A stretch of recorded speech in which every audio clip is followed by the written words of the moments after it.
Benim sevdiğimden birce denedim. Ruhumu okşayır sanki meleğiydi. Kalbimin yerleşip derinliğinde. Bilmirəm huridir yoksa meleğiydi. Sözleri kalbime dermandı nedir? Eşk ile yaşadım güzel yarimi.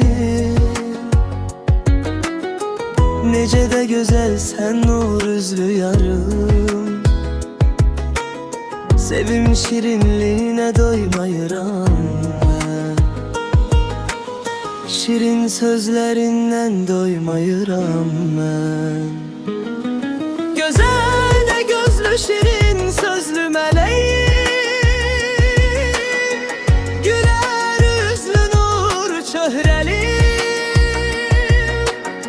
Həsrətinlə yararalama qəbimi. Həsrətəm gözlərinin qarasına. Elə ki baxdıqda mən gözlərinə, sanki birdən gedirəm rüyalara.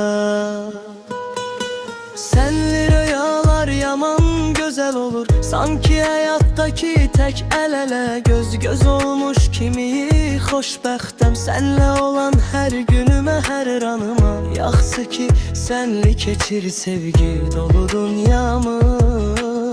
Sevip sevilmeyin de öz yeri, öz lezzeti var.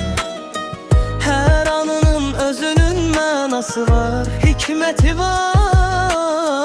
Səni mənə yazan yazmış, şükredirəm yaradana.